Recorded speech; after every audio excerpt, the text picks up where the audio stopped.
أكيد كلنا زهقنا من حاجة اسمها كايزر، وكل يوم اللانش بوكس عاوز جديد. تعالى أقولك على وصفة سندوتشات سهلة وبسيطة وفكرة جديدة هتعمليها على طول. بس قبل ما أقولك على المقادير وأعرفك طريقة التحضير، لو أول مرة بتشوفي قناتي، أنا سمر الدسوق، ودي قناة نوتيلا وموتزاريلا. شايفين السندوتش عامل ازاي؟ يلا بينا نقول المقادير. 2 معلقة كبيرة سكر، وكلهم بالمعالق المعيارية. تمام كده. 3 معلقة كبيرة لبن بودر، نص كوباية زيت، معلقة كبيرة خميرة، معلقة صغيرة بيكنج باودر، معلقة صغيرة ملح، معلقة كبيرة خل، بيضة، وكوباية ونص مية دافية برضو بالكوب المعياري، و5 كوبايات برضو دقيق من الكوب المعياري. تمام كده. تعالى يلا نحط الخميرة، واحط عليها السكر والمية الدافية، واقلبها كويس جدا بالشكل ده لحد ما السكر يدوب. تمام كده. واغطيها بقى لمدة 10 دقايق كده لحد ما الخميرة تتفاعل معايا. وبعد كده نضيف المقادير كلها او المكونات الجافة كلها على بعضها بالشكل ده، وبعد كده نقلبهم كويس جدا لحد ما تختلط كلها مع بعضها. بعد كده هنضيفها بقى للخميرة. طبعا مش هضيف البيضة دلوقتي، لان البيضة يا جماعة لو انا ضفتها البيكنج باودر بيخلي البيضة تعمل تكتلات وكلاكيع صغيرة كده، ما ينفعش تتضاف الا لما العجينة تلف معايا، وبعد كده ابدأ اضيفها عن تجربة يعني حصلت معايا. تمام كده. انا هنا ضفت الخل، وهقلب بقى كل المكونات، نعجن كله مع بعضه بالشكل ده. ولما الاقي العجينه لمت كده معايا شويه، اقوم ضايفه لها بقى البيضه في الوقت ده. تمام كده. واعجن شويه، دقيقتين كده بالظبط. وبعد كده اضيف الزيت. تمام كده.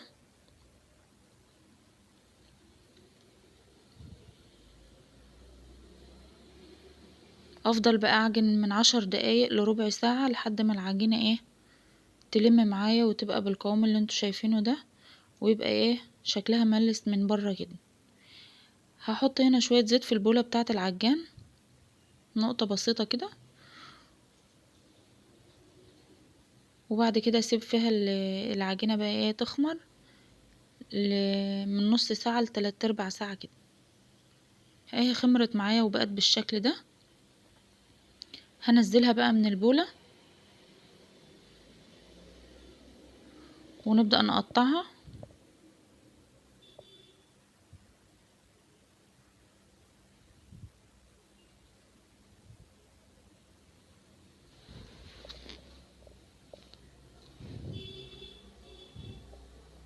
هقطعها ل4/4 كده، وكل ربع هقطعه 4 اهو زي ما انتوا شايفين كده.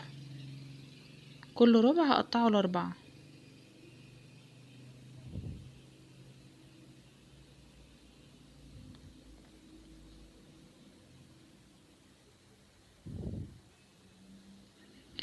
هعملهم بقى كور، وبعد كده ارصهم هنا.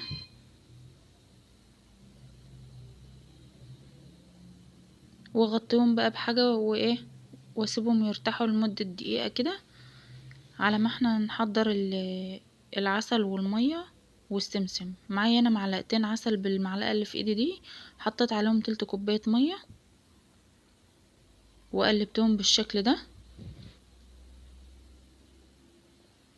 اقلبهم كويس جدا لحد ما العسل يختفي من قدامي. وهنا معايا كوباية من السمسم، هحطهم طبعا في طبق واسع كده. وابدأ بقى افرد العجينة قدامي، اخد اول كرة كده وافردها على شكل دايرة. طبعا افردها شكل رقيق جدا، قصدي السمك بتاعها رقيق جدا. اعملي حسابك ان هي لسه هتتطبق على بعضها، فهتبقى السمك بتاعها عالي، فانا عاوزاها رقيقة جدا.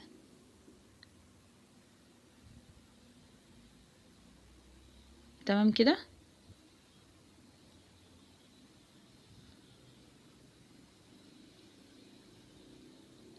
بحاول اخليها رقيقة من الحواف بتاعتها واظبطها بالشكل ده.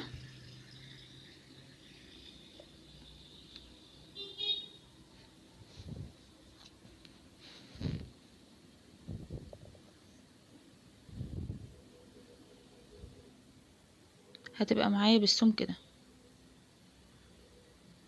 رققيها على قد ما تقدر. معايا بقى هنا زيت، هبدأ بقى ادهن ايه نص الدايرة دي. واهم حاجة الطروف زي ما انتوا شايفين كده، اهم حاجة الطرف ده يا جماعة زي ما انا ما بعمل كده. ليه بقى؟ علشان لما تيجي تفتحي السندوتش وتيجي تحشيه يفتح معاكي. لو الطرف ما هوش مدهون كويس جدا هيبقى لازق، وتيجي تفتحيه يقوم مقطوع. هاتني بقى ايه النص فوق بعضه، وارجع اتني النص التاني بالشكل ده، واقوم ايه حطاه في المية اللي بالعسل،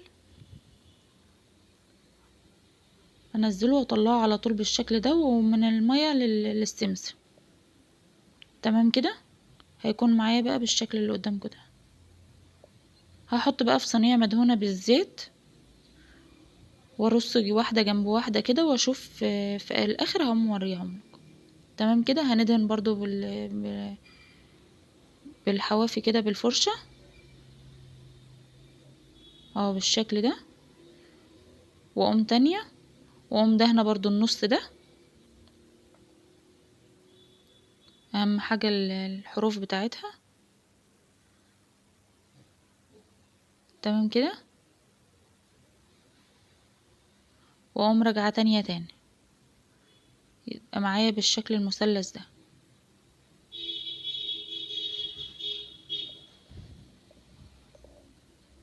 واحطها كده في السمسم، وهتبقى معايا الشكل اللي انتوا شايفينه ده. هنا خلصتهم اهو.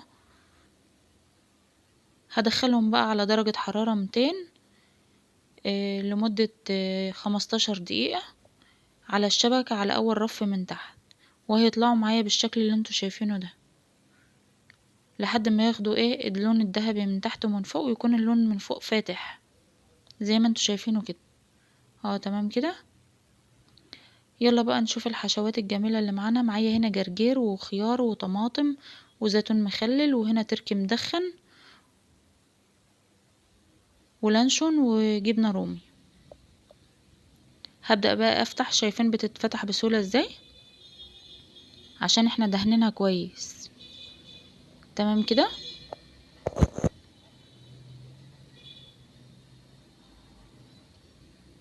نبدأ بقى نفتحها بالراحة كده، وابدأ بقى احشي احط كده خيار، احط جرجير، واحط شريحة جبنة رومي، واحط في الجنب التاني خيار. هتبقى معايا بالشكل اللي انتوا شايفينه ده، واحطها على طبق التقديم. يلا نعمل كمان واحدة. بعيدا عن منظر السمسم اللي متنطر ده يا جماعة، بس هي طعمها تحفة جدا، تحفة بجد والله، وشكلها جديد وشيك اوي.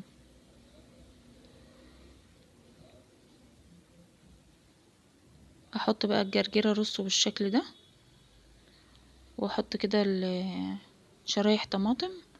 عملت ده باللانشون.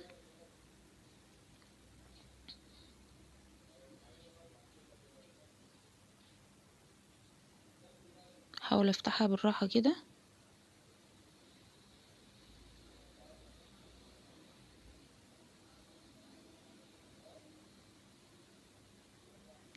احشي ده بقى تركي مدخن. احط شريحة كده، احط جرجير،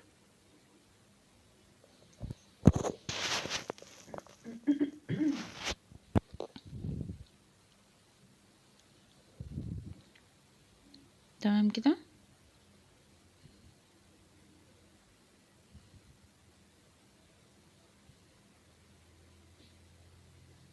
هحط شريحتين طماطم وهيبقى معايا بالشكل اللي انتوا شايفينه ده.